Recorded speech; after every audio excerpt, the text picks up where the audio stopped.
Saudara-saudariku yang terkasih, hari ini Selasa, tanggal 21 September 2021. Gereja merayakan pesta Santo Matius, Rasul dan Pengarang Injil. Saya Romo Siga dari Paroki Santo Stefanus, Surabaya. Dalam nama Bapa dan Putra dan Roh Kudus. Amin. Berdirilah Matius, lalu ia mengikuti Yesus. Mea culpa, mea culpa, mea maxima culpa.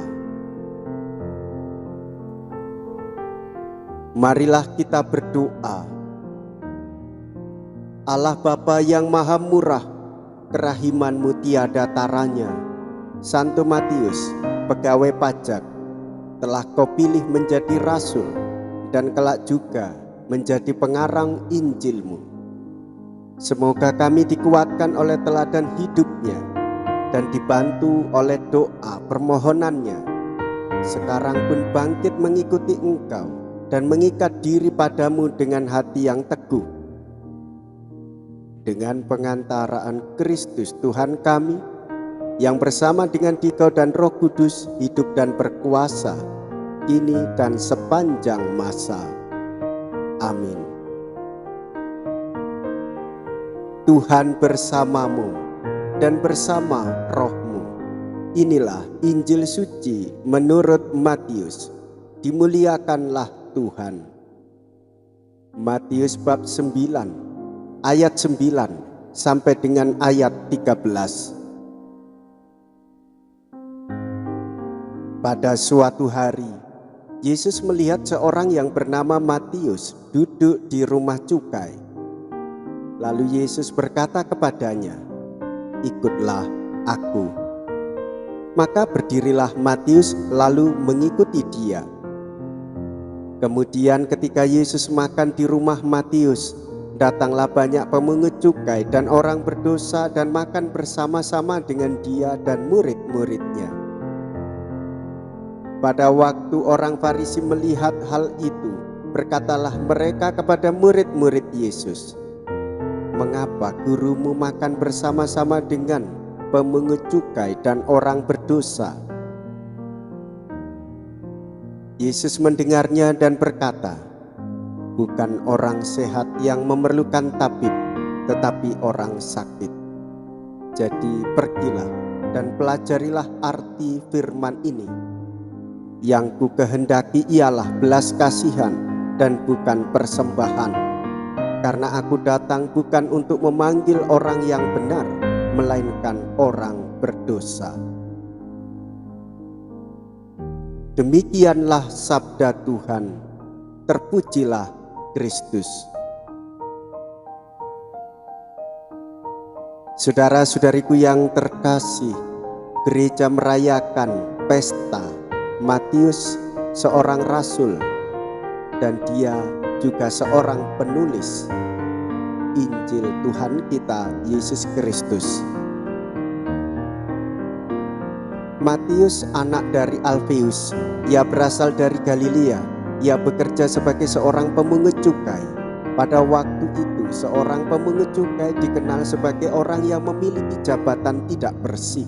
Ia dipandang sebagai seorang pendosa karena pekerjaannya dengan mengambil keuntungan lebih dari pekerjaannya itu. Yesus memilih murid-muridnya bukan hanya dari kalangan kaum sederhana ataupun para pemikir, tetapi pula dari kalangan orang-orang berdosa. Pada saat Matius sedang bekerja, panggilan Matius menunjukkan bahwa bagi Yesus, Matius masih memiliki titik-titik kebaikan yang dapat diandalkan. Peristiwa panggilan Matius sempat mencengangkan banyak orang. Panggilan Matius dan kesediaannya mengungkapkan tanda kerajaan surga. Bahkan atas permohonan Matius, Yesus berkenan datang ke rumahnya dan bersantap bersama mereka. Hal yang demikian itu merupakan tantangan bagi kaum Farisi. Yesus datang bukan untuk memanggil orang saleh, melainkan orang berdosa. Saudara-saudariku yang terkasih, dengan tegas Matius mengikuti Yesus tanpa banyak bicara. Bahkan ia mengundangnya ke rumahnya. Itulah tanda kerajaan surgawi. Karena cinta dan ketaatannya mengikuti Yesus, maka Matius menjadi seorang murid yang setia. Ia menuliskan pengalaman hidupnya di bawah bimbingan Roh Kudus. Apa yang dialami bersama Yesus, baik itu hidupnya, sikapnya, tindakannya, dan ajaran Tuhan Yesus bagi dirinya dan bagi banyak orang. Matius menuliskan silsilah Yesus dalam Injilnya pada bagian yang pertama. Matius mengungkapkan bahwa Yesus sang juru selamat yang dijanjikan Allah. Injil Matius berlambang manusia bersayap. Matius seorang murid setia dan rasul.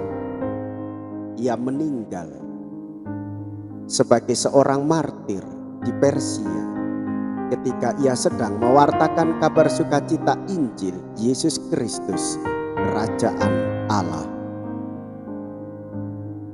Saudara-saudariku yang terkasih, kita bisa belajar dari pengalaman Santo Matius, seorang rasul dan pengarang Injil. Ia dengan rendah hati mendengarkan dan mengikuti ajakan Tuhan Yesus untuk mengikuti Dia. Ia bahkan mengundang Yesus ke rumahnya. Ia tidak peduli dengan apa kata orang. Meski ia berdosa, ia mau menerima Yesus. Karena kuasa cinta kasih Yesus sungguh lebih besar daripada dosa. Maka saudara-saudariku yang terkasih, ini menjadi kabar sukacita bagi kita semua. Meski kita berdosa, hendaknya kita datang kepada Tuhan dan mengundang Tuhan di dalam rumah kita, di dalam keluarga kita, dan sekaligus di dalam hati kita. Karena kita yakin dan percaya Yesus sang juru selamat hidup kita. Marilah kita berdoa. Allah Bapa sumber sukacita kami, Santo Matius amat bergembira menerima Yesus putramu sebagai tamu di rumahnya. Kini kami kau jamu dan engkau berada di tengah kami.